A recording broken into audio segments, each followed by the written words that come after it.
Hola, ¿qué hay, mi gente? Welcome to La Cabana Podcast. Here we talk about everything Latino Americano, all over the Americas.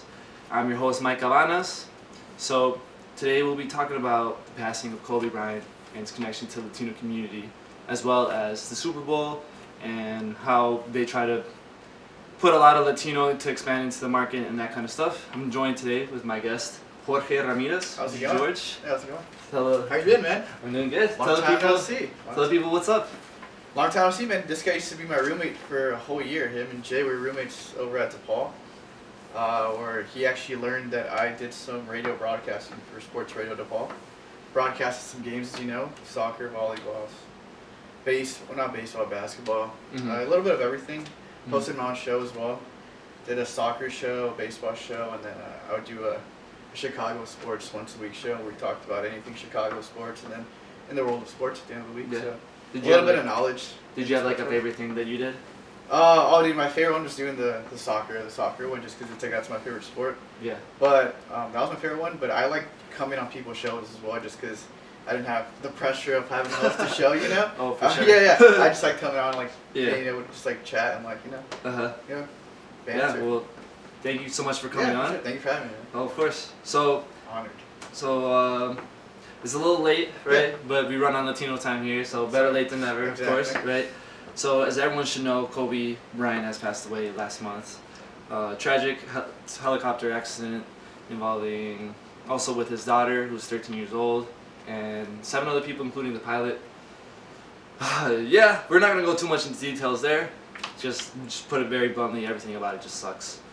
But George, you're actually from LA. Yeah. So can you kind of walk through us that initial moment when you found out? Oh man. And I don't know that I'm ready to tell the camera this. Nah, it's all good. No man. So it was crazy because it was on a Sunday, and it was around 1:30. I want to say here, maybe like 2:00 at least when I found out. And I was actually getting ready to go out and like run some errands, get some food, just 'cause it's Sunday. I gotta take care of everything I did put off the entire weekend. And I get in the shower, I come out of the shower, and I'm getting ready to put my lotion on and all that good stuff. And then, for sure. Yeah, so I get the towel on me, and then I have a group text with my homies back home.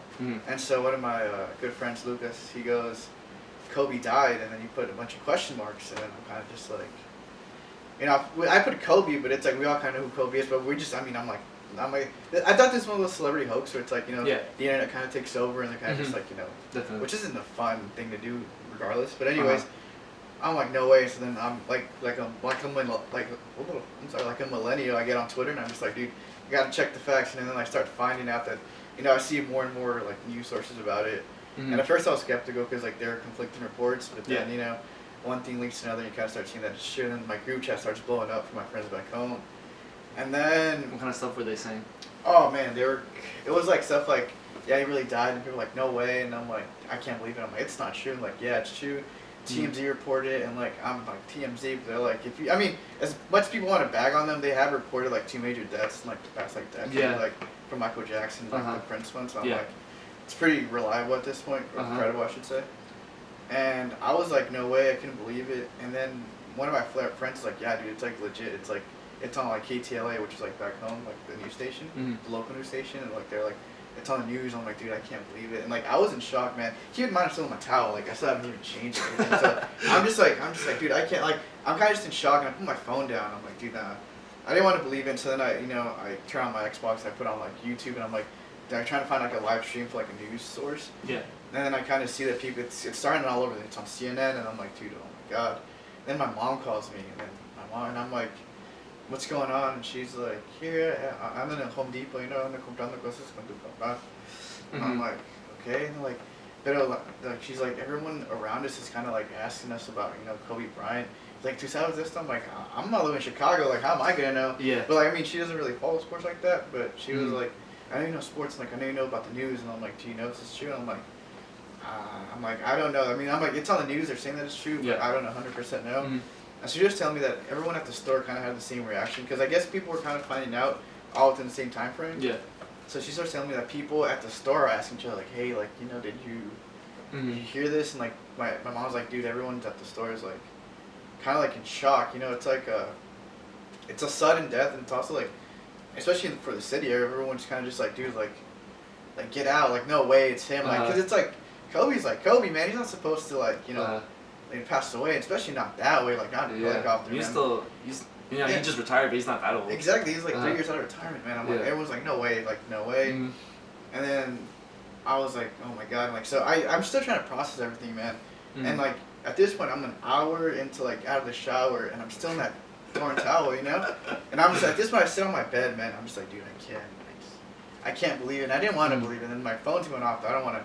I can't, at this point, it's my friend just talking about it, and like I'm like, dude, I don't want to hear this. Yeah. And a good friend of mine, Hami, he calls me and he's like, hey man, I know you're like a big Kobe fan, and you being from LA or whatever, like I'm sure you have a personal connection. And I guess I talked to him for about 10 minutes, and like he's like, I don't know what to tell you. I don't know how to like make you feel better. I'm like, nah, dude, it's like right now there are not any words that like I'm just trying to process this. I don't think that I've ever will be able to like fully understand why you can't really grasp why it happens. One of those things are it's a tragedy. And so I spoke with him for about 10 minutes, and then I kind of put my phone down. And dude, when I told you that I cried, man, I cried, dude. Like no, I legit cried, man. Like dude, like I was on the edge of my bed, like in the towel, like still like this is about hour 2 into like not put any lotion on, so I'm like really dry. I'm like, dude, oh dude, it was awful. It was awful. Yeah. And so here I am crying, and then I start thinking to myself like, why does it like hurt this much, and I started asking myself like, why him, like Yoron, I'm just like eyes are red, I'm just like, dude, I can't imagine. And then I think to myself, and I was talking to my brother later that night, and I'm like, dude, I haven't felt this bad since my grandpa passed away, and that was like a few years prior, or earlier I should say. And that one affected me really bad. Like I was like, dude, because I was away from home as well. Yeah. And that was like a direct family member, and like this one felt the same way, man. I couldn't believe in that entire day, man. I just remember the rest of the day obviously got canceled for me, but like from like 2 in the afternoon to like maybe like 10 o'clock at night, man. It just like I don't say it was a blur, but time kind of just went by. But I was kind of just like sitting there and everything else going on around me, and I didn't really fully grasp it. And I think I felt worse the next day than I did that night, just because it was. From the reactions that I've seen around was that it was almost like a family member had died to everybody. Yeah, man. It was bad. Yeah, and you see people go up to the Staples Center. Yeah, man. And leave like yellow and purple flowers. Yeah. And, yeah. A lot of memorabilia, man. A lot of just shrines, man. And I guess the best way I could put it is like I told a buddy of mine, and I saw this on the internet. Like someone said, like for 82 basketball, 82 nights a year, they play basketball. So that's 82 nights in your home, and then including the playoffs, which is like an extra like 10 to 12 games added, average.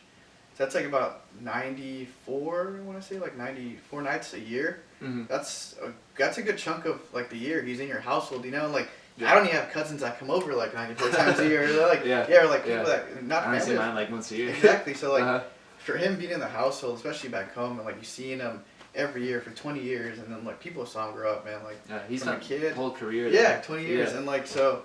Again, it was a family member, man, because he won everything. People saw him go through his ups and his downs, and like and people grew to love him. Some people grew further apart. Some people came closer. So even like the Lakers organization had to like take a break.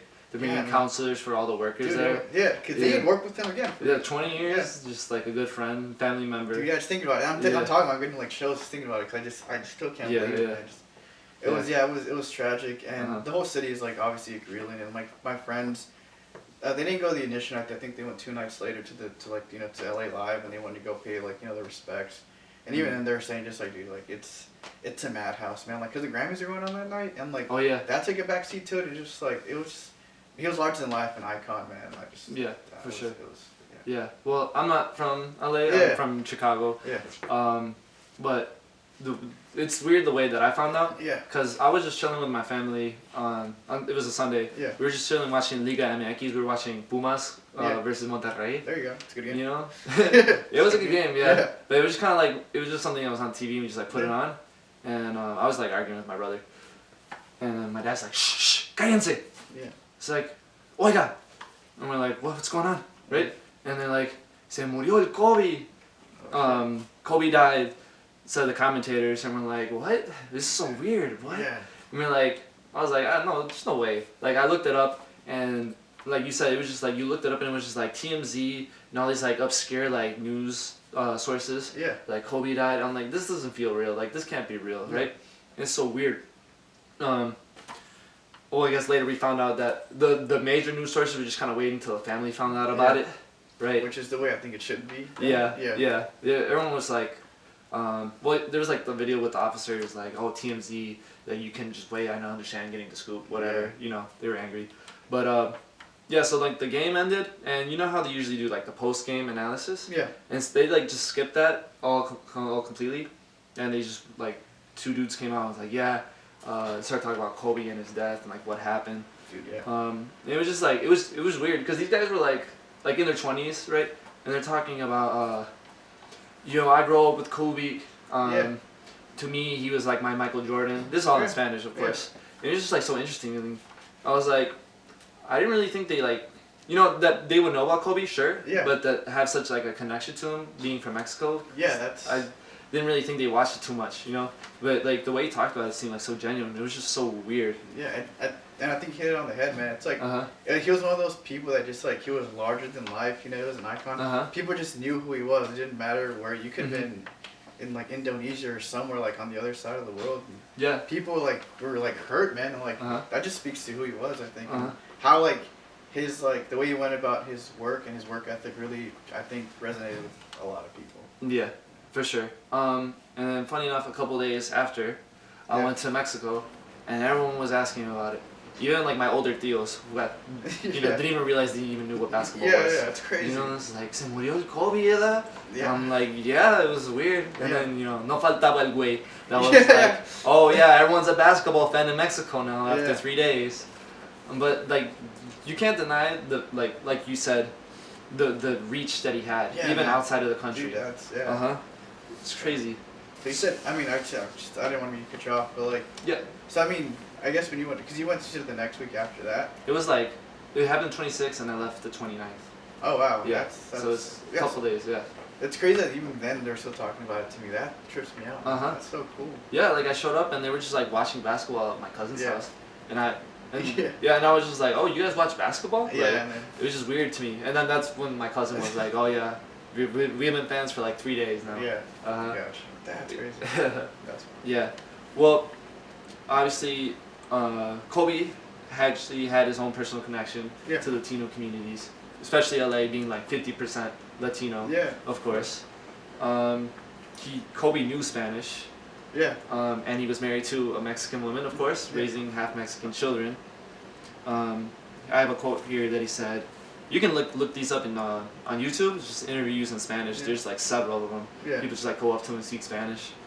He goes, my fans are very important to me because they were the first ones to embrace me the most when I first got here. And he said this all in Spanish, of course. He's saying that, well, in a different interview he says that you learned Spanish watching telenovelas, La Madrastra. Of course. And then Sábado Gigante con Don Francisco. Watching it with his wife and his suegra. Dude, that's awesome. I'm like, that's pretty dope, actually. That's so awesome. Yeah, and then there's an article that I found. It was called Kobe Bryant had a special kinship with Latino fans and cultures. It was, I feel like I think it was on LA Times. I totally forgot to write this in here. But they talked about how Kobe went to this restaurant called El Camino in Fullerton. Okay. I mean, I'm not too... Yeah, it's down, it's further down. Like I'm not too familiar with LA. I've never been there. Wait, he stayed out in Orange County. Yeah. But it was a place that his wife had gone growing up. Okay. And introduced it to Kobe. And basically he talked about how he was basically like a family member. He would just show up, speak Spanish to everyone. He was like sneak into the kitchen, talk to all like the cooks. Yeah, that's right? awesome, man. Yeah. And they were talking in the article. They kind of mentioned because they went. I guess someone went there or they interviewed them after it happened, and it was like the little kid had a call from his abuela, like, "Hey, did you hear that Kobe died?" It was like, "Sí, abue," you know, and everyone's like, it was like sad, you know. Yeah, oh my god. It was crazy that Like if we felt it, I can't even imagine people that actually got to meet him and were a part of his life. Man. They're probably still reeling. But to me, it's so interesting that, that obviously you marry a Mexican woman, you want to maybe be more part of the world, but he really took that extra step in Spanish and really like embraced the community. And that's, I mean that really like early, like that's who he was, man. Like if he was gonna do something, he was gonna invest. Like 100% in it. He really wanted to be a part of the culture. Mm-hmm. And it's like he said, I mean, they embraced him probably when he first came here. I think you quoted it earlier. He said that Latinos were probably one of the first that really embraced him a lot. And then, like, I mean, you know, Latino culture, it's like, you know, work hard. You get up early, you work all day, you come home late at night, and then you're with your family. That's, I mean, again, I don't know him, but, like, I mean, from what we would see, what was portrayed of him, he was known for, like, waking up, like, 4 or 5 a.m. in the morning to go to the gym, and then he'd play basketball, they'd practice, then he'd come home, you know, to be with his family, just like a lot of people do, but Latinos are really known for, like, you know, work hard and, like, be with their family. So it's like the same thing, but they don't have the privilege of playing basketball for a living, you know? And that's the kind of thing I saw a lot, is that the people really respect his work ethic. Yeah. Just like you said. And then just like Kobe Bryant playing through like injuries. Yeah, you know? Man. This guy tore his Achilles and shot 2 free throws. Yeah. He played through broken fingers, man. Shoulder ligaments, man. Mm-hmm. That guy was like, he was like Iron Man, dude. He just like, no, there was no stopping him, dude. He put his mind to it. He was gonna do it. Yeah. That's. For sure. You being from LA, how would you say, like, do you have any specific examples or anything you point to as Latinos, you know? Oh yeah, man, for sure. With Kobe Bryant. Yeah, dude. So I mean, I think it goes with a lot of like Latinos and African Americans in this sense, because especially like, you know, in South Central or like in East LA at the time. I mean, you kind of grow up in like those impoverished areas where like, you know, your parents are working, you know, all day. You go to school all day, and like maybe your dad comes home late or your mom comes home late, or maybe one of them works a graveyard shift. So like, you really hardly ever see your parents, and also in your immediate family, your close family, you don't really have like someone to look up to because your parents are probably immigrants, or like, you know, the way the system is set up, you can't really like go out further than like, you know, certain like career choices you can like life choices you can get yourself into. So Kobe was always seen as like kind of like a superhero and like the guy that you would look up to, man. And he was like, and he was better because he was real, man. He wasn't like Superman or like Batman, where it's a movie, it's a cartoon. This guy was like, you know, you would live through him. Like you wanted to be like him because he would do everything. Like he did all the hard work, and then he would like show it on TV, and you would see it happen, and you would see the results, you know. And like, so people wanted to be like him. He was a hero, man. He was who I wanted to be. He was who my brother wanted to be. He was like my friends and my family wanted to be like. My cousins wanted to be like Kobe because he was that man, dude. He was basically the king of the city. Yeah. And you know, he was.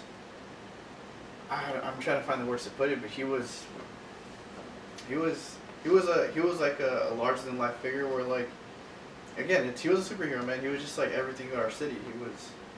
There are people that like really connected. People saw him, like you said, a family member, because again, he was like I mentioned earlier, he was in your house for like 100 nights a year, 100 nights a year. Yeah, for sure. That's the connection I have with him, because he was always in your home, and then he was the guy you look up to because he could do it. Like if anyone was gonna do it, it was gonna be Kobe. If anyone was gonna win the game, it was gonna be Kobe. If anybody was gonna do anything to help us win, it was gonna be Kobe, man. He was gonna reel the ship and make sure that we won. For sure. That was my personal connection. All right, George. So, favorite Kobe moments. Oh man, Kobe moments. The time's come. Yeah, the time has come. Right, we only got X amount of minutes. No, I'm just kidding. So my first Kobe moment was when I first got introduced to basketball, which is I want to say the 2001 NBA Finals when we played the 76ers. Yeah. And so that was my introduction to basketball, because the 2000 NBA Finals, I really don't remember it. I remember chunks and pieces of it, but the vivid one that I remember the most is the 2001. Was because that was my introduction to chili dogs. Funny enough. Yeah. So we were having it was in June. We were having a carne asada, and my dad was carne asada, and then he was also making chili dogs. That was my first time ever having a chili dog. Yeah. And how old were you? I want to say 6 or 7 at the time. So I was still like, you know, little chamaquito. Yeah. Plebe, you know, like this big, you know. Yeah. And so so I remember going to the house, and like it was like a big thing, and I always remember because usually what kind of stuff for like someone's birthday, like a big event, and like this one was like, it was like no one's birthday, and it was like nothing big was going on. So I was like, as a kid, I'm like, what's going on? Why are so many people here? And then we go to the living room, and it's like we're gonna get ready to watch the NBA Finals. I think this was like Game 3 because we were in Philadelphia, and I just remember like kind of the chili dog and trying it. I'm like, dude, this is really good. And I just started watching the Laker game. I'm like, yo, that guy with the afro is really good too. Like, what's going on here? Like, I was just like, yo, and they kept booing him, and he was from Philadelphia. I'm like, what's going on? Like we're rooting for the Lakers. I'm like, why are they booing our team? And my dad was like trying to break it down for me. So that was my introduction to basketball and Kobe Bryant, and then like he went off that game, so that was my introduction, and that's one of my favorite Kobe moments. I bet, yeah. And then another one was when we played the Phoenix Suns. I'll say in 05 or 06. I was at my Tia Leti's house, and I think it was on a Sunday, and he shot the game-tying layup to go to overtime, and then he shot the game-winning jump shot to win the game, and that's when he does that whole he screams out and he goes like that. And I remember that because I was like watching it in the living room, and I was like, oh my god, like, oh, are we gonna win? Or are we not gonna win? I was a kid like so angst, and I'm like, we got Kobe, Kobe's gonna do it, and like he tied it. I'm like, yes. I just remember in the living room like going crazy, like yeah, I knew it. And then to win the game, and like we were at half court, I'm like, dude, how are we gonna win this game? They get Kobe the ball, and he shoots it, and I'm like, it's gonna go in, and he makes him like, su madre. I just remember going like this, like just hit myself on like a furniture piece. I just like hit it so hard, I started to bleed. I'm like, oh my god, like, because I was so excited that we won. I'm like, dude, this is like, he did it, and that's one of my favorite Kobe moments as well. Another favorite Kobe moment of mine is when we played I keep saying we, like I was on the team, but like when the Lakers played the Warriors, this is when he won the MVP that year. There's like a fast break and he's coming down. He does like a spin move and he does like a behind the back pass to this guy named Ronnie Turioff, and like he just dunks it nasty style. That was one of my favorite ones as well. Another one is, the NBA Finals against the Magic when he goes up and he like switches hands and he shoots the basket over Dwight Howard. It's iconic. And then against the Suns that same season going into the finals, he shot this like corner three, and he smacks the Alvin Gentry, who was the head coach of the Suns at the time. He smacks him on the butt, and he kind of does this thing where he kind of just like an airplane, like, the game's over and like we're gonna win. Jeez. Yeah, that was like really cool. And then Alvin Gentry just like laughs and smiles like, dude, I can't. There's nothing to guard against. It's Kobe. Yeah, exactly. It's Kobe. Another one was when he dunked. A lot of them against the Suns was when he dunked on Steve Nash, because I thought he should have won the MVP that year, and I was like, that was like the moment where I'm like, dude, yeah, he showed you Steve Nash, like F you, that's Kobe's MVP, and like he just dunked on him nasty, and you see in the back, like the Suns bench are like, oh my god, like that was dirty. The Celtics won the iconic one where he Game 7 where he takes the ball and he gets on the top of the stands and it's like the last picture that he takes winning the championship against the Celtics was great. And then there was some against the Raptors. Obviously, the 81-point game, I'm not going to pretend like I saw the game, because I didn't. It was a Sunday night, and I was probably getting ready to go to bed. Yeah. But I remember the next day everyone was talking about it. It was all over the news. And the Raptors one that I have, those, we had Dwight Howard at the time. It was like a mega team. But we were struggling. Supposedly. Yeah, we were struggling that year, man. Like, I remember that. Really bad. And that was the year, I think, he was willing to get into the playoffs. And against the Raptors, he had a game-tying field goal, then he had a game-winning dunk, and like we were down by like X amount of points, like single digits in the fourth quarter, and he came back and just kept shooting basically like these clutch shots that he was known for making. Yeah. And he was making them throughout that entire game, and that entire there was a season prior to that we had like 7 or 8 game winners, and one of them is on New Year's Eve against the Kings. From the corner 3, he shoots it, and the game's over. Like the buzzer beater goes off, and he shoots it right in front of the Kings bench, and he's kind of just like, yeah. And the Kings players are just like, they're kind of just like, oh, really, like, all right. Yeah. So there's so many to talk about. But those are the few that come off the top of the head. I don't want to. 20 long years. Yeah, there's a lot. There's a ton. These are the ones that I can think of off the top of the head. But, yeah, and those aren't even ones like that I would have thought of. Like, I was thinking like the 81-point game. Yeah, of course. Well, I guess you did mention the finals ones. Yeah, but it's like, then those are cool. Like those are awesome, but. The ones I mentioned, I don't know why, for whatever reason, those like stick close to my heart. I guess it's because like they're not talked about that much, because like everyone knows about the other ones, but I remember watching these. But it's also like context, Yeah, like, you were at a certain place and it's just like a certain emotion. Yeah, exactly. Yeah, of course, yeah, definitely. So I'm not even gonna front and say like, I'm a Lakers fan. I'm a diehard Chicago Bulls fan, obviously. So I've never rooted for the Lakers. I always rooted against them. Yeah, I gotcha. And I always rooted against Kobe, but all the time he would just leave me frustrated. Yeah, right. Because you're too good. Like I was rooting for the Magic, right? Yeah. Like they never really won anything. Yeah. The Lakers win everything. Yeah, you know. Yeah, you were for the underdog. What was like 4 games to 1? Yeah, like, they won 1. No contest. Yeah. It just like frustrating. I'd say the only time that I did root for Kobe was on his last game, right? Oh, dude, I forgot to mention that. But yeah, I'll let you. That's a good one. Dude, yeah, that was an awesome one. What I remember of it was that it was they were playing at the same time that the Warriors were playing. God knows who. They were gonna beat the Bulls. The Grizzlies. They're playing the Grizzlies. They're basically about to beat the Bulls record. Yeah. For like most games won in a season. I wasn't gonna watch that because that's Yeah. the Bulls record, right? Yeah, like yeah. I was like, nah, I'll just watch Kobe's game, and you know, it was just kind of funny because at first, he wasn't so hot, you know. Yeah, dude, he was struggling. Like I just rewatched. They put it on the TV like last the next week. day on Monday. The next day after. Yeah, I rewatched it. I was like, oh yeah, I forgot that he was kind of cold at first. Yeah, it was bad. I remember watching it too. Yeah, and they were just giving him the ball, you know, last game, right? Come on. But then he started getting warmer and warmer. Yeah. They were like losing for most of the game, and then like by the fourth quarter, he was just going off, shot. Dude, yeah, that it was crazy. Me and my brother were just going crazy. Dude, yeah. I'm glad you mentioned it because I don't know how I forgot to mention it, but yeah, that was fun. That was my first year at DePaul. I was in my dorm, just like watching the game. I asked my roommates to watch. They're just like not fans of sports in general. So I was just in the living room. I was in the living room just like going crazy. Like I was like, oh my god! I was like running around like, dude. But they're just like, yo, we got class tomorrow morning, man. I'm like, dude, this is crazy. Yeah, it was so much fun. Yeah. Oh, that was a good one. So any final words, George? I'll let you have it since you're from dude, LA. I mean, in general, I just want to say, thank you to Kobe, man. Thank you for everything. I mean, you're always looking above everyone, especially the City of Angels. He's another angel.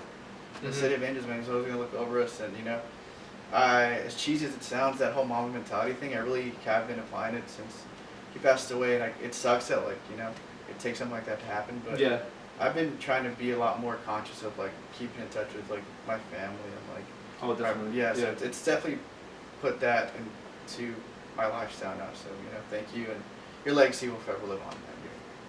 We got you, man. We got you. All right, so Super Bowl LIV 54, if you don't know your Roman numerals. We just looked it up, actually. Yeah. Between Kansas City Chiefs and San Francisco 49ers. The Chiefs obviously beating the 49ers in the last quarter. Yeah. Yo, it was such a good game. Dude, it was so good, man. I really thought the Niners were going to pull it off. I was hoping that they would win just for not to see the Chiefs win, but dude, it was a good game.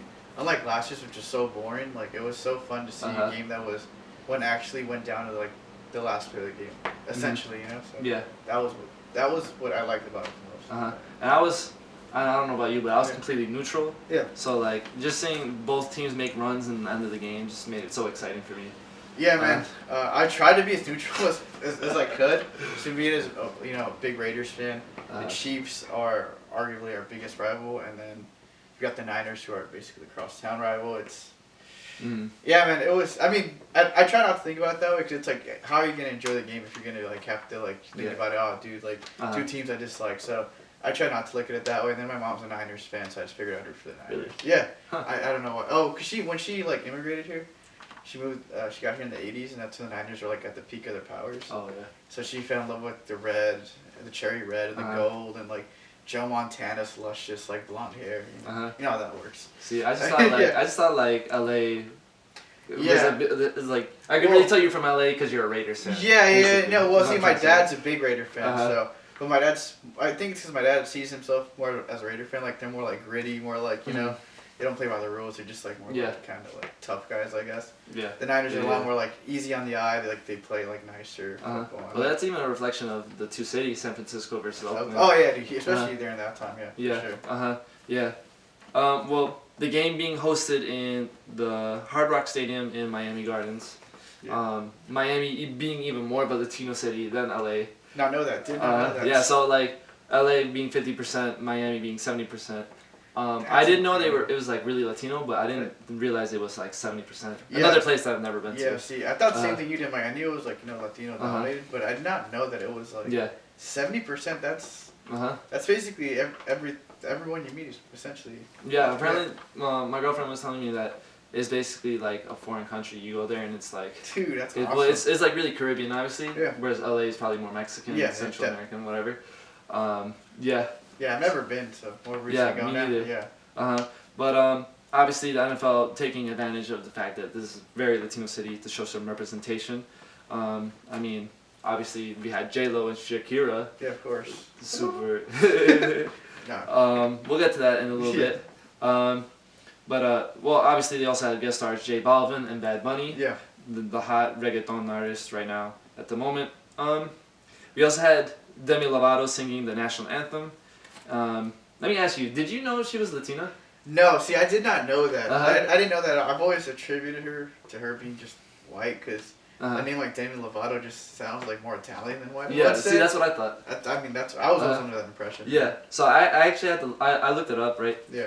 And on one side of her family, she is Mexican, but it's like the Mexicans that were in the former Mexican states that the U.S. took over way back in the day, you know, like New Mexico. Mm-hmm. And apparently she's the descendant, fun fact by the way, a descendant of this Hispanic Civil War hero called Francisco Pereira. Oh shit. No kidding. Apparently saw Abraham Lincoln get assassinated. Oh. Yeah. Just weird. Whoa, that's insane. You know, I looked up one thing and I got something completely different, right? But I guess it's just adding to the list of different things, right? And it's if you follow the NFL, you know that they're trying to expand into the Latino markets, right? They play a game a season in Estadio Azteca in Mexico City. There's even talks of like having an expansion team in Mexico City. Yeah, that's right. Yeah, that's incredible. I don't know what you've heard about that. Yeah, I mean, well, I've heard about that, but the one I've heard a lot more is the one going to the UK, just because they play like I think 2 games a season there. Mm-hmm. And one of the owners of the Jacksonville Jaguars, he has I don't want to like say something that's not true, but he's like Middle Eastern or something like that, and I think that what the goal is ultimately is to get probably his team to go to the UK, just because they're slowly like I think next season they might play 2 games with the Jaguars in the UK, so they're kind of like slowly trying to get that narrative out. Then he has like UK roots, I think, and I don't know how that's gonna work though. But that's a whole Well, there. I know that the Tottenham Stadium has been funded by I don't know who someone in the NFL because there's like a deal where they since they helped funded it, they have to play NFL games at the stadium, right? So it has all like the regulations that you would have in the U.S. at the stadium. That makes sense. Which is pretty cool actually. Yeah, it's. But yeah, they're trying to, well, obviously expand there, but expand. Talks of expanding into, but you know, it's kind of more complicated. I think it's harder to play in the UK than it would be in Mexico. Well, it's farther, right? Yeah, a lot farther. Yeah. Yeah, I don't know how it would work, but so this is some of the statistics. So NFL reports having a Hispanic fan base of 30.2 million in the U.S. already, right? In 2015, it's kind of old statistic, but they, you know, spent $243 million in Hispanic advertisement in the U.S., which is a lot of money, right? That is I don't know if you. I've never seen any. For like Latinos in like the NFL. Like the way that they like advertise. Dude, honestly, I don't think I've seen anything personally. I couldn't tell you either, to be completely honest with you. I think the closest I've ever gotten to seeing like advertisement towards Latinos for the NFL has been like there's this like one Modelo commercial that talks about like, you know, the spirit of Modelo and like, you know, the ethic of it. And I don't want to get into like, you know, because that's like a whole commercial thing, but like I just know like that's the only thing that I know is like they do a story of like a certain NFL player, something Garza, I think. Yeah. And they talk about his story and they kind of line it up with like the spirit of like the beer company, but I don't really know about NFL directly. I don't think I've seen anything directly in. Yeah, me neither. Which is interesting when I was looking this up. But I mean, one thing I have noticed is they have partnerships with Fox Deportes, ESPN Deportes, and like they've made like dedicated media sources. I mean, they do the game in Spanish. If you saw this with the Spanish coverage of the game on Fox Deportes, there was like a little video with Los Tigres del Norte. Yeah. They did like the super cool like dramatic opening, right? I don't know. Did you see it? No, I did not see it. I kept seeing it on social media, but I didn't see it, and I had to look it up later. Oh, okay. It's pretty cool. You guys should look it up. And then apparently Pitbull had like a live performance at the official NFL tailgate party. Oh, did he really? Okay, because I was flabbergasted at the fact that they didn't put him on the thing. Like, isn't he Mr. 305? Like, isn't that? I was like, yo, you gotta have Pitbull, like, you know. I saw everybody at halftime, like, okay, because like. Someone had told me, dude, they're going to have a guest performance, going to be like, you know, J Balvin and Bad Boy. I'm like, maybe. But I feel like I was telling them, like, nah, more likely you'll see, like, you know, Mr. 305, like, with his club bangers, you know, it's Miami. That's what I thought, but, like, I never once saw him, and I was like, damn, I wonder what he's feeling right now. Well, he was on, okay. This is what I read, but I didn't see it either. At least it's good to know that he was involved in it. So yeah, for sure. And well, I actually saw this game when I went to Mexico. Okay. Like I mentioned earlier, Kobe died, and then a couple days I went to Mexico. I saw the Super Bowl Yeah. in Mexico. I missed like the beginning part because we were coming back from a wedding, and then we like stopped at my cousin's bar, and they were just like bringing out like plates of totopos, of tortilla chips Yeah. and guacamole. Yeah. And because my cousin was like, yeah, apparently they use a ton of this in the U.S. I'm like, yeah, but I think you're making it a bigger deal than it really is. Yeah. But you know, free stuff, so whatever. We took it, and it was just so interesting to me to watch this. I've never seen football match in Mexico or in Spanish at all. What was that like? Yeah, so it was pretty interesting because the commentators seemed like they were genuinely into the sport and Yeah. knew what they were talking about. But it's just funny that they kind of just like use the same words that we do in English. Like they would say touchdown, Yeah. right? You know, I was asking my cousin. I was like, what do you guys call a touchdown, right? Yeah. And they're like gol de cancha or something like that. Oh, interesting. But they're like, but we really just call it touchdown because it's like shorter. And then I was just impressed by the fact that I didn't have to answer any questions about the sport. Wow, really? Yeah. And like the one question that they did ask, it was like, why on a kickoff, why does the person kneel down, right? Oh, okay, I got you. Yeah. And then I was like, I'm ready to answer. And then my cousin just like answered it, right? He was just like, Well, you know. I think that speaks volumes to the NFL then. I know. It was crazy. Yeah. I was like, damn. I really expected to answer like questions about the sport, and I didn't have to. That's and awesome. you could like you look around and people like actually understood what was going on. Dude, that's good. Yeah, and I've heard like for a while like they watched the Super Bowl, but I feel like maybe it's just the Super Bowl, whatever, you know. But yeah, it was pretty crazy. Everyone was asking me who I was rooting for. I kept having to tell them like I'm completely neutral. Yeah, I don't have it. You know, people were betting on teams. There's, I was telling you earlier. There's the guy who betted on the 49ers. Poor He guy. was so mad at the end, and he like, I'm going to the bathroom. He like walked out, and then everyone was like, yeah, he's not coming back. That's just who he is. That's horrible. I was like, all right, interesting. But yeah, so expanding into the Latino market, but in terms of like actual representation in the sport itself, it's the complete opposite. In statistics that I've read online is that in 2018, only 2 years ago, but you know, not much has changed. I bet only 16 out of the 1,696 NFL players are identified with being Hispanic. That's crazy. Right, and then like 3.7% of like 73,000 collegial college football players identify with being Hispanic too. So they identify in that. So these guys play football as well, though, right? Like, yeah, so they're wow. college football players, right? That's extremely low, man. Yeah, That is. and that's just crazy to me because out of like football teams, you need so much players. Yeah. 53. Yeah. And then like not like only 16 in professional NFL. There's only 16 players, 3.7 in college. It's just crazy. But I've been reading that they've been investing in like football camps, right? In like Hispanic neighborhoods as of recently. Gotcha. They kind of teach the sport, whatever. Yeah. I don't know. You growing up, how do you think football has been? I mean, the communities? for me growing up, like, it was. I mean, growing up for me, like, football was like a sport that I would always watch. Mhm. But for me, it was like my mom was very like against the fact of like, you know, having to play a sport where you're constantly like hitting someone. So she just didn't like the idea of like playing a sport where it's a gladiator sport where like it's super physical, and like my mom wasn't a fan of that. My dad, funny enough, he played football when he came here in high school. Yeah, he played when he was in high school. Yeah, but he was a kicker though, so I think that's and he says he was a wide receiver, but you know, who knows what that's I don't know, man. I wasn't alive for that, so I don't know what that's about. He's also not that tall, so I'm like, did you really play receiver? I'm just, So no, but yeah, and so they tried to get my little brother to play. Because my brother was always bigger and stockier. Yeah. So I guess my parents thought, like, you know, this is a sport for him because he's a bigger, stockier kid, you know? Yeah. And my brother said he hated it because it's like, I mean, when I would go to his football practices, man, they were like super intense, man. They were yelling at these kids. And I would just be like, dude, I don't know, I want to play. This is like so discouraging. Like, I would want to play where the guy's like yelling at you, like telling you got to hit him harder, hit him harder. I'm like, dude, that's not the sport that I want to play. Yeah. And I guess the way I saw it, like, watch the sport as a kid, like as a fan of the NFL, I thought that was fun. But And I always wanted to play, but I was always like I've always been a smaller guy, and not as physically imposing. Yeah. So it's one of the sports like one I didn't see anybody on the field that kind of stood out that I could relate to. Yeah.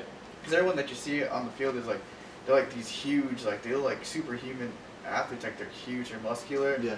And I don't know anybody like that. At least no one immediately close to me. So yeah. it was hard for me to relate and play the sport if I didn't know that I could like see myself doing it. Uh-huh. That's how I would put it. Yeah, for me, I guess I only really played like pickup games with like friends. Yeah. But I'd be like the only Latino kid playing there, you know. Yeah. You know, we grow up playing.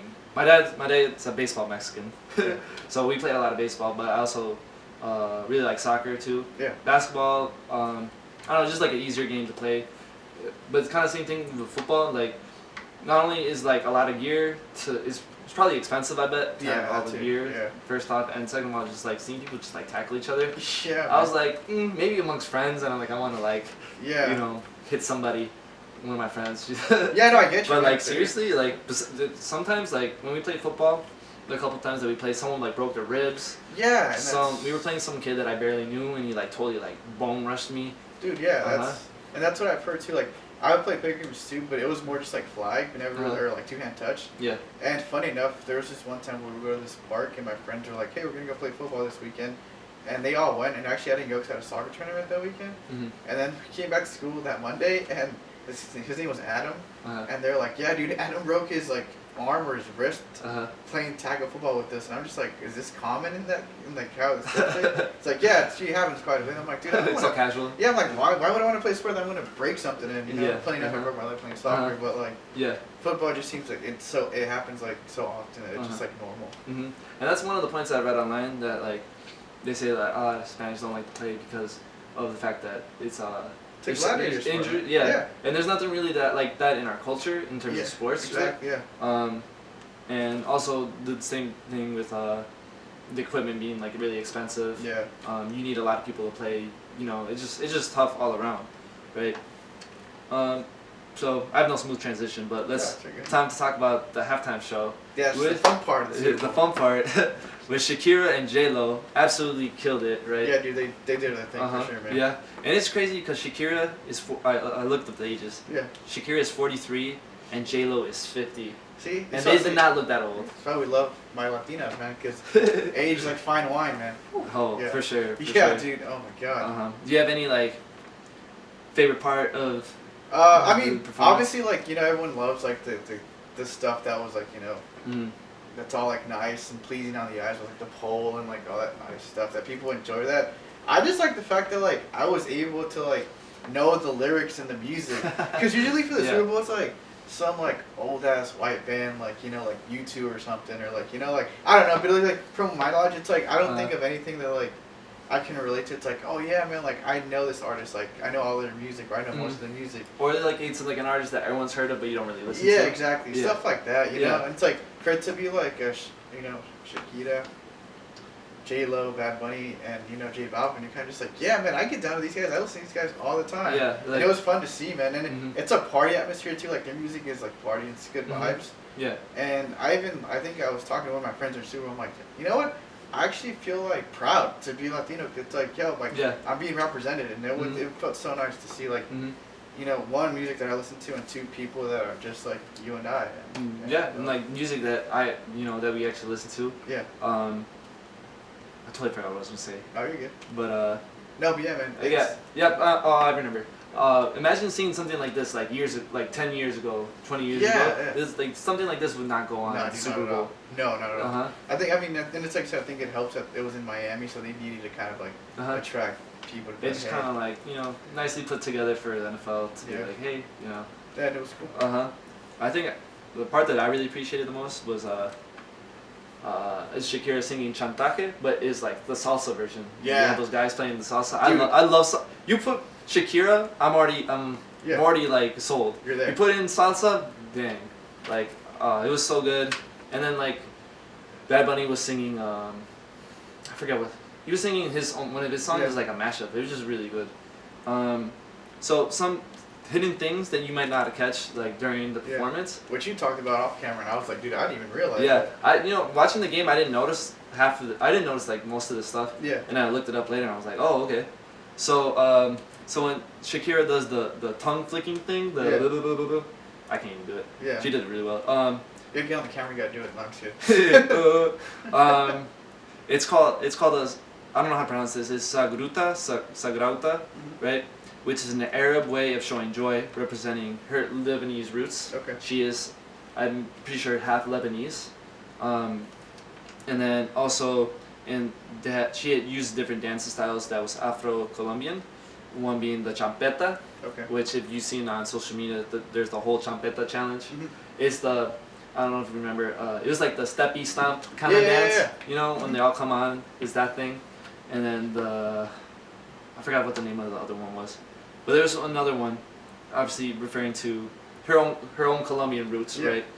And so in J-Lo's performance, you probably noticed the big Puerto Rican flag that she pulled out that had the U.S. flag on the other side. But what's so interesting about that is that as she was doing this, her daughter was singing the Bruce Springsteen song "Born in the USA," which is like this song about like freedom, like live your own way, whatever. But at the same time, you would notice that there was a bunch of kids on the field. They were coming out. They were like in these cage-looking things.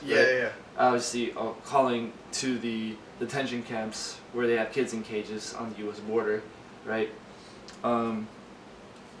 And also the Puerto Rican flag is to say, like, after all the devastation with the hurricanes and the recent earthquake, and how the U.S. has not been giving like a lot of aid to Puerto Rico, they're like, hey, we're still a part of the U.S. Like, don't forget about us. We need help, kind of thing. So I think it's crazy though, like, 'cause it's like during that performance, like, I remember a lot of parts of the performance, but that's one of them that kind of went without really paying attention or noticing it, just because you're captivated by all the dancing, all the musicians, all the instruments, and like you're like, oh my God, it's Bad Bunny, there's CJ Bobbin. So like that part, like, I mean, it's a super nice and a super woke part, but I just wish I would have been able to put two and two together while I'm watching it. So I think had I been able to do that, it would have. I mean, not that it doesn't resonate with me now, but I think it would have had even a more impactful. It would have more of an impact, I think, with people. Yeah. I think that maybe would have been at the beginning, or maybe, I mean, it was towards the end, I guess, but I don't know. I didn't even realize it until you talked about it on camera. So. Yeah, it was just like crazy seeing something like that at the Super Bowl, that that they would use this platform as such a make a political statement. Yeah. Especially, I remember seeing a couple of Super Bowls ago the Coke commercial where they speak in a bunch of different languages, to obviously referring to all the different immigrants that we have in the country. Yeah. And how people complain about that, we only speak English in America, which is ridiculous, to say the least, right? Yeah. And I just like to remind everybody that there's no official language to the U.S. You can speak any language. It's totally permitted. Which people don't realize that. Yeah. Yeah. You see, yeah. I mean, like, I've known that, but it's like when I found that out, I'm like, really? It's like, yeah. And I learned that in Spanish class, a lot of classes learn it. I was never taught that, which I thought was interesting. I think in those kind of embarrassments, it's like is where you get taught, just to remind you, like, hey, you shouldn't be afraid to speaking Spanish, and rightfully so. Another thing that people complain about, still on the conservative side, was people, I guess, saying it wasn't family friendly, in quote unquote, like a porn show because of the pole and whatever. People just like upset that it was like really revealing, and I don't know if their dancing was just that good. That I don't see what the problem with it was. I mean, granted, it was a little risque, I guess, but even then, dude, it's like, I think in other countries it's accepted, and like you mentioned earlier, like a lot of the dances that were being performed were traditional cultural dances. So it's like it wasn't actually anything provocative or promiscuous about it, I think. Yeah, and I was seeing something online that, it was like a meme basically. Yeah. It was like, oh, every day in the NFL, cheerleaders in super revealing clothes, but no one ever complains about that. Yeah, exactly. 100%. Yeah. 100%. Yeah. And check this out. I saw this quote. Well, this minister was trying to sue the performers. Basically, I'll just read the quote. He says, "I think we ought to go to the courtroom and present this as evidence of how whoever is keeping me from getting into the kingdom of heaven. Could I go into a courtroom and say viewing what you put in that screen puts me in danger of hellfire? Basically, saying that he's afraid of going to hell just because he got turned on by a performance. Yeah, dude, come on, man. Is ridiculous. Wow, the lengths people go to just like bash on something that they don't agree with is ridiculous. Mm-hmm. And then on the other side of the spectrum, some people were upset that J-Lo and Shakira even took the job in the first place because they say the NFL can be perceived as an anti-black organization, especially after the whole Colin Kaepernick thing when he took a kneel during the anthem. Yeah. Mm-hmm. And then I totally get on that sentiment, but it's also hard to say because on one hand there's that, and on the other hand they were using this platform and they even made like their own statement of their own. Yeah, they had like a political, like not an agenda, but they had something to speak about, like like you mentioned, the whole like the not concentration camps. I don't want to say that, but like the camps of like keeping like essentially it's essentially that of like immigrant kids and immigrant families. Like I mean, the fact that J-Lo was able to bring up that topic, and I mean, she didn't talk about it, but it was put out there for audiences, millions of audiences to see. It's super awesome, and it's important. But like you said, it's like kind of a catch-22 where like you don't want to be the token, Latino people that are just like, hey, the NFL is gonna not use you, but essentially like, hey, we're gonna expose you. Just like we can, like you said, make it seem like we're cool with everybody, not just like hey, we really do love brown people, kind of thing. Yeah, man, it just sucks that like in like the NFL being is about as old school as any league in the U.S. with sports. It's like you said, it's like got the most amount of players. All the owners are white guys, and like most of the players are African American. So it's got like a very kind of, I don't want to say it's like pre-Civil War mentality where it's like a bunch of white guys that kind of like use African American labor, and they reap the benefits, and they don't even have to get CTE or like they don't, but their bodies aren't being harmed as opposed to the players are paying to like performance entertainment for all of us to see and for them to game. It's such a rough sport. Yeah. That's something I remember I think LeBron James, I could be wrong, was saying something like that, like Civil War mentality kind of thing. I mean, it's essentially kind of what it is. Alright, so to close this off, George, I want to ask you two questions. How do you see the future of American football in Latino communities in the U.S.? I mean, you mentioned earlier that the NFL does try to they put millions of dollars into kind of getting our attention. I think they do a good job in getting eyeballs to watch the NFL. I don't necessarily know that they do the good job in like getting participation from Latinos to play the sport. But again, I think that just comes to cultural values, like you mentioned before, where it's like we come from a background of like we don't play sports that are very like gladiator like in that sense. I think the closest thing I saw to like people beat each other up were like las luchas, like that's what I would see, like, and even that was staged. It wasn't even like, I mean, it was physical, but not to the extent of like breaking your bones or getting like brain damage for it. So I don't know that I don't think it's gonna grow. I don't think in terms of participation for athletes, I don't know that it'll grow. I think it'll just stay steady in terms of like, I think they see Latinos more as a viewership. They don't really see it as like hey, we're gonna get more athletes. Yeah, I think they're definitely trying. Yeah. But it's much easier to get bigger viewership than athletes. Yeah. For sure. So then my other question: which sport do you think has more potential to grow with Latinos in the U.S.? Football or basketball? Oh, dude, that's for me. I think it's basketball, just because Latinos are like basketball is it's a more global sport. It's played, way more around the world than American football is, and Latinos. I mean, you see them winning. I mean, from Manu Ginobili, Argentina. He won. J.G. Barea, Puerto Rican. He's won, and then you have Eduardo Nájera, who played at one point in the NBA, and he was Mexican. Yeah. I didn't. Yeah. Heard of that guy. Eduardo Nájera. He played for the Mavericks, the Nuggets. And I think he probably played for a couple of other teams as well. And so I think, and it's a game there. It's like it's easier to watch, more recognition, and it's kind of like soccer in a sense. It's like kind of freestyle. It's back and forth. It's not as physical. It's easy pickup game too. Exactly. Yeah, exactly. It's 5-on-5. It's not like hey, you need 22 players to play 11 defense. You don't even need 5 players if you're just playing with like the homies. Yeah, exactly. And then you can play it in your backyard. You could like shoot shots by yourself. Play one-on-one, whatever, you know. Yeah, and I think you made a good point earlier too. It's like they have a World Cup for it too. So. Yeah, they have a World Cup for it as opposed to football where it's only played in America. I think I see one of the disadvantages that Latinos could have in basketball is that you need to be really tall. We talked about that too. Even like the shortest guy on the court is minimum like 6 foot tall. Yeah, and he looks tiny. I'm barely 6 feet. Dude, you know? Exactly. Nice. And I'm considered tall amongst Latinos. Yeah, no, I'm glad you hit that guy. Yeah. I don't want to be the one to say it, but yeah, but you I'm like 5'5" on a good day, like 5'4". You know? I mean, there's definitely some tall ones, but like on average, outliers for sure. We're pretty short. Yeah, we play games that are a lot lower center of gravity, like soccer. So it's one of those. But it's cool though, 'cause it's like even short guys can play like basketball. That's why it's fun. Cause it's like anybody can play it, and anybody can shoot the ball. Like no one can like throw a ball like 50 yards or 80 yards and like tackle someone that's like twice their size. It's more of a global game, more of a global sport, I should say. Yeah, for sure. And it's in the Olympics as well. So like that helps as well. Like a lot of countries play it. American football is one of the sports. It's like it's really only played in the U.S. for the most part, so it's kind of hard.